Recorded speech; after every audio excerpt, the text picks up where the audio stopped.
네, 6월 9일 북한 뉴스 브리핑 시작하겠습니다. 북한 지방 도시에 하루 종일 전기가 들어오지 않는 지역이 늘어나고 있다고 전해졌습니다. 자유아시아 방송 8일 보도인데요. 평양의 24시간 전기 공급을 보장하느라고 지방의 전력 사정이 더욱 악화되었다죠. 예, 기사에서는 자강도 사례를 소개하고 있네요. 자강도 중강군. 네. 그러니까 여러분들이 지도를 상상하시면 압록강 하류에서 상류 쪽으로 이렇게 가다 보면 제일 먼저 돌록 솟아오르는 곳, 네. 습기로 유명한 네네. 저희 사회 시간에 많이 배웠던 그런 곳이죠. 네. 중강군에서는 2017년 말에 완공된 소형 발전소가 하나 있는데 중상 발전소라고요. 네. 한 20년 동안 뭐 주민들 동원해서 네. 등짐으로 시멘트 실어 나르면서 뭐 그렇게 지은 계곡물 막아서 지은 건설소라고 하네요. 네. 근데 이게 요즘에는 좀 멈춰 있다고 그래요. 그래서 보통 북한은 그 전기를 전혀 생산하지 못한 이런 발전소 문제가 네네. 이제 가정용 전력 공급 이런 거에 결정적인 이제 타격을 미치게 됩니다. 네네. 원래 이 발전소를 짓겠다고 했을 때는 김정일 시대죠. 그때는 이 발전소 지으면 중강군 정도는 충분히 전력 공급 가능하다. 이렇게 보고가 되니까 중앙의 전력 공급에서 여기를 제외시켰던 모양이에요. 그러니까 자체적으로 발전해서 뭐 전기 공급해라. 그런데 이제 지금은 발전소가 좀 멈춘 상황이고요. 네. 북한이 중소형 발전소를 많이 지어서 지역 거점마다 전기 공급하는 그런 전력 계획을 유지를 하고 있는데 네. 현실에서는 뭐 화력 발전 같은 경우는 에너지가 없으면 못 돌리고, 그렇죠. 수력 발전 같은 경우도 갈수기라고 해서 비가 안 오는 1년의 절반 정도는 비가 안 오잖아요. 그렇죠. 그럴 때는 이제 저수 물이 적어가지고 네. 이제 수력 발전을 못해서 또 발전소가 절반을 또 노는 그런 상황들이 있습니다. 네. 이 발전소 또 중강군 주민들 같은 경우에는 요즘에 어떤 식이냐면 밤마다 몰래 이렇게 전기밥솥을 보자기에 싸가지고 네. 여성분들이 이제 자기 회사 가가지고 공장 가가지고 거기서 이제 밥 짓고 30분 지었다 빼서 다시 들고 오고 또 밤에 그렇게 돌아다니다가 단속에 걸리고 뭐 이제 그런 웃지 못할 상황까지 온 모양입니다. 네. 이렇게 가정용 전기가 원래 부족한데도 네네. 또 지난달까지는 농촌지원전도 있었잖아요. 그렇죠. 농촌지원전도 있으면 또 그 지역의 발전소들이 협동농장 쪽으로 우선 전기를 또 보내게 됩니다. 네네. 그렇기 때문에 뭐 도둑전기를 쓰는 사람도 많다 이런 내용이 뉴스에 있네요.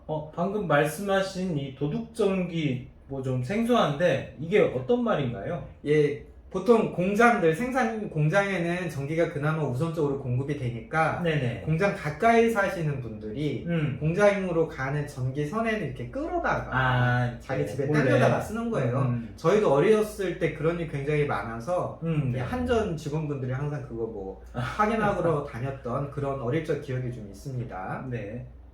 이런 식으로 전기를 끌어다가 뭐 공장 간부한테 뭐 뇌물 주고 쓰기도 하고 뇌물조차 안 주고 쓰다가 이제 나중에 뭐 벌금 맞고 또 단련대도 가고 그런 일이 있습니다. 자강도는 원래 수력 발전 용량이 많다 이렇게 평가가 되어서 평양까지 전력을 보내줘야 되는 뭐 그런 분담이 있는 모양이에요. 네네. 그래서 그 평양에 전기를 다 보내다 보면 정작 자강도 주민들 쓸 전기가 남지 않는 저희가 뭐 최근에 평양에 24시간 전기 공급되고 있다는 뉴스를 이런 식으로 소개를 드렸었는데 예, 상당 부분은 이제 지방에서 쓸 전기를 평양에 갖다 쓰는 거 아니냐 이런 식으로 좀 평가할 수 있겠네요. 특히 지금 평양에서 살림집 1만 호 짓겠다 이런 국가 건설 사업이 한창이라서 그렇죠. 살림집 건설 현장에 필요한 전기도 아마 자강돼서 좀 일부 끌어가는 것 같습니다. 네, 다음 소식입니다. 미국에 난민 자격으로 입국한 탈북민이 최근에는 아예 없어졌습니다. 미국 국무부가 7일 공개한 난민 입국 현황이라는 자료를 보면 지난해 10월부터 올해 5월까지 탈북민이 한 명도 없었어요. 예, 이 자료 보면 네. 그 미국에 입국한 동아시아 출신 난민이 모두 239명 이렇게 나오는데요. 미얀마 분들이 제일 많네요. 237명. 뭐 어쨌든 지금 미얀마 내부에 아주 심각한 상황이기 때문에 그렇죠. 베트남 국적자도 2명 이렇게 계신데 북한 출신 난민이 한 명도 없다. 북한 출신 난민분들이 미국에 입국한 게 지난해 2020년 2월이 마지막이었다고 합니다. 미국에서 이 보도를 좀 상세히 보면 해마다 한 10명 전후에 북한 분들이 난민 자격으로 미국에 들어가셨다고 해요. 그러다가 2018년부터 5명 들었고 2019년 1명, 2020년에 2명, 결국 올해 이제 0명 이렇게 왔는데 물론 이 추세는 북한에서 중국으로 탈북하시는 분들의 규모가 대폭 감소했을 것이다 라고 하는 이제 NGO들의 추정도 고려를 해야 되고, 실제 한국에 입국하시는 분들도 코로나 직전까지는 거의 1000명 정도였거든요. 1000명, 1100명. 그렇죠. 그런 걸로 봐서 이제 전체적인 감소 추세가 있긴 있는데, 뭐 핵심적인 이유를 꼽아드리자면, 일단 뭐 전직 트럼프 대통령, 트럼프 대통령이 이민 반대 이런 정책도 있었을 거고, 또 지금은 뭐 코로나 상황 아니겠습니까? 특히 탈북자분들이 만약에 미국에 가신다 했을 때 경유지가 주로 멕시코인데, 멕시코가 지금은 약간 진정세인데 올해 1, 2월 달에는 정말 아주 심란했어요. 일일 확진자가 막 2만 명씩 나왔던 2만 그런 상황이었습니다. 그래서 뭐 전반적으로 탈북하신 분들이 어느 나라든 가는 게 지금 힘들구나 이렇게 보시면 될 거고요. 우리 같은 경우에도 지난해 국내 입국한 한 해 동안 입국하신 분들이 229명. 예, 그래서 뭐 전년도 대비하면 거의 뭐 5분의 1로 줄어드는 이런 숫자입니다. 미국 같은 경우에는 2004년에 북한입국법이 제정이 돼서 이제 북한 분들이 난민지위를 얻으시면 미국에 정착을 하실 수 있고요. 주마다 조금 차이는 있습니다. 복지 문제는 대략 한 8개월 정도 예, 약간의 현금 지원이 있고요. 또 건강보험 들어주고, 미국엔 그게 많죠. 식품구입 바우처라고 해서 그렇죠. 식자재를 직접 가서 살 수 있는 이제 쿠폰을 주는데 그것도 좀 받으시고, 그런 식으로 1년이 지나면 미국 영주권 받을 자격이 생기고, 영주권을 받고 5년이 지나면 시민권을 받을 자격 자동으로 주는 건 아니고요. 심사를 해서 그런 절차가 있다고 합니다. 네, 마지막 소식입니다. 북한 노동당이 당 중앙위원회 전원회의를 앞두고 간부협의회를 소집했습니다. 노동신문이 8일 보도한 내용인데, 김정은 주재로 본부당 청사에서 개최가 됐다죠? 예, 당 중앙위원회와 노동당 도당 책임 간부들이 참여하는 회의가 열렸네요. 노동신문은 이것을 간부협의회 이렇게 불렀는데, 이 협의회라는 말이 노동당 조직에서 잘 쓰던 말이 아닙니다. 그러니까요. 노동당에서 이렇게 말하죠. 민주주의 중앙 집권제 이것이 자기들 원칙이다라고 얘기를 하고, 뭐 실제로는 무조건 접수, 무조건 관철 이렇게 해서 굉장히 경직된 하방식 조직 운영을 하고 있는데요.